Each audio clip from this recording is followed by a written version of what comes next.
You know, big shout out to elite prospects. I think everybody kind of knows this, but for most of the videos that we make on this channel, it's almost impossible to go out there and make them without the use of elite prospects. I'm always screenshotting their page for statistics because I like the layout and the format a lot more than HockeyDB and NHL.com. The player profiles at the top of the page make things very easy to access, and it makes it a lot more digestible for people who are watching these videos. So EP, these guys get my greatest respects, and they have just added a few new features that aren't even for premium members. These are just for regular people looking at the page.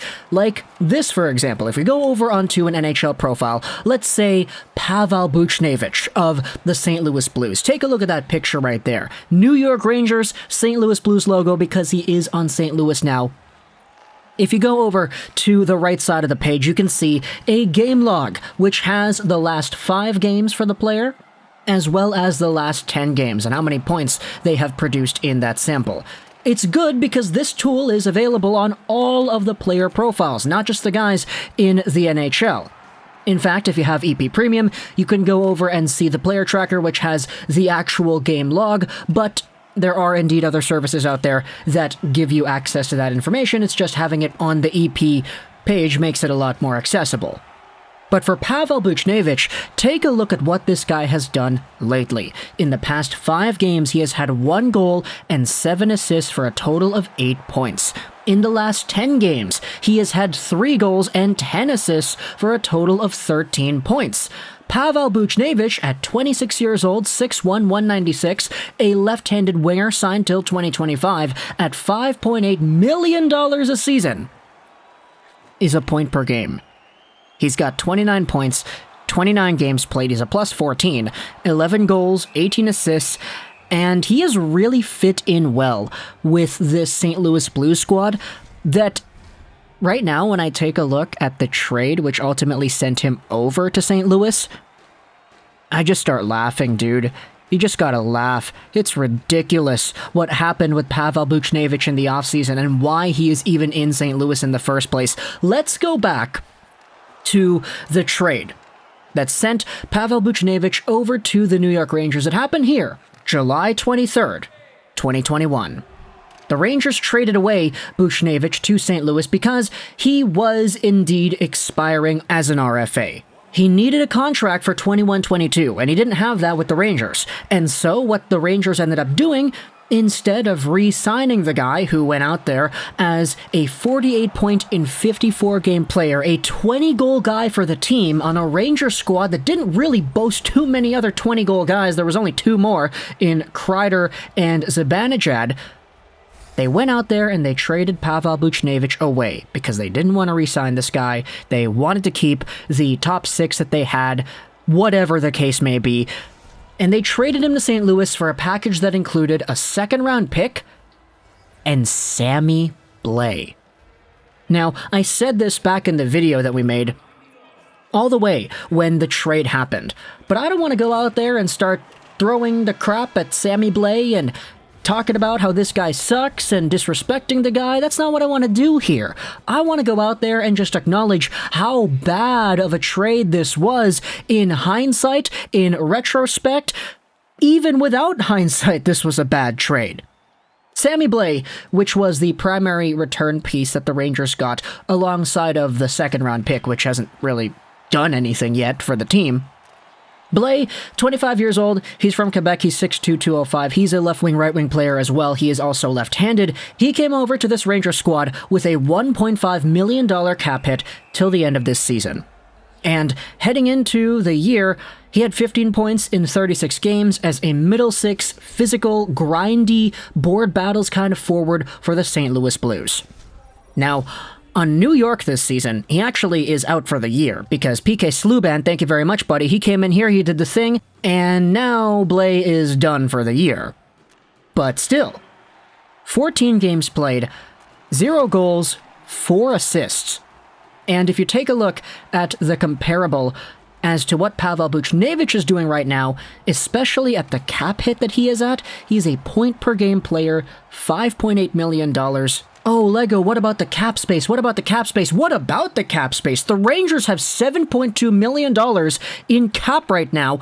If the Rangers said, okay, screw Sammy Blais, let's sign Pavel Buchnevich to this exact contract, they would have been able to keep this guy, who is a point per game and who is doing extraordinarily well with a St. Louis Blues squad that is benefiting tenfold from his services, a lot more than they were benefiting from with Sammy Blais' services. Now, this was kind of in the period where the Rangers were acquiring Ryan Reeves. They made this trade, which was getting grit and a physically imposing guy in Sammy Blais in comparison to Pavel Buchnevich, who apparently didn't have that edge. And the Rangers were trying to make themselves tough and rough and all this stuff because they wanted to make sure the Artemi Panarin thing does not happen anymore. At least that's what people were speculating was the idea behind these trades, because you can't really find any other ideas. Let's go over onto some tweets, seeing the different perspectives. Byron Bader, he does stuff for prospects, and he is a draft consultant for the NHL. He says this: Pavel Buchnevich for Sammy Blais in a second. Did Chris Drury accept the very first thing he was offered and call nobody else? This trade is hilariously terrible and is going to look worse and worse over the years. Statboy Steven, a Rangers very good aficionado over here, he comments in the replies, he says this: that is exactly what happened. If you wanted Sammy Blais, just trade for him.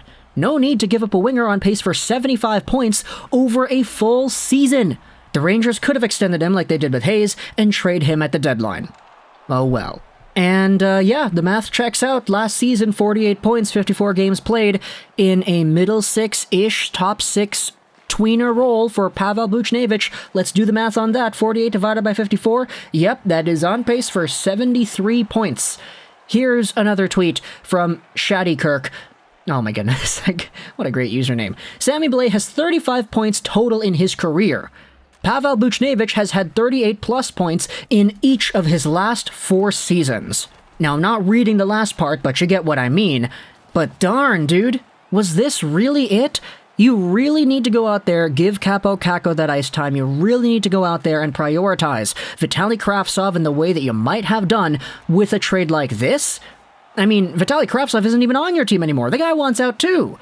So, what? Now that Buchnevich is gone, who was a scoring, sniping, skilled guy in your middle six, let's just say, for the sake of argument, you trade this guy away to try to give Vitaly Kravtsov some more opportunity there, give Kaapo Kakko that full-time number 1 right-winger positioning as well, and now the guy that you wanted to go in there and replace this role in Vitaly Kravtsov wants out as well? Because he's citing a lack of potential in moving up in the lineup? Yeah, no, things are just very, very strange in New York. In terms of when the trade was made, the reaction to the trade, just the numbers behind it, Sammy Blais, this physical guy, and Buchnevich, this scoring guy, the second-round pick doesn't go out there and placate the inequality in skill between both of these players, in my opinion. And now it's gotten even worse because Pavel Buchnevich is a point per game, Sammy Blais is out for the rest of the year. And I know, you could have gone out there and said, Lego, it's unfair to say Sammy Blais being out for the rest of the season is a deterrent on him, because PK Sluban did the thing, and that was out of Blais' control, it was out of Drury's control, it's out of Buchnevich's control, and that's fair, but still, if you assume that Sammy Blais stays healthy, do you think he goes out there and gives you any sort of value that is in the realm of equivalency to what Pavel Buchnevich has given to the Blues so far? No! My gosh, what a terrible trade back then when it happened, and even worse now that the injury has gone down. Talk to me in the comments, what do you think about this entire thing over here? I gotta give another shout out to Elite Prospects for going out there and illuminating everything with these statistics, because it makes it a lot easier to hammer down the point. Buchnevich is getting on a tear. Sure, the team gone out there and stopped playing because everything got paused up. But Pavel Buchnevich has 75 points in his last 82 regular season games, and this guy was traded for Blais in a second. Dude, they're looking for a right winger right now too, so it's even more ridiculous. Talk to me in the comments all your thoughts. I hope you enjoyed this video, Rosén 99, and bye.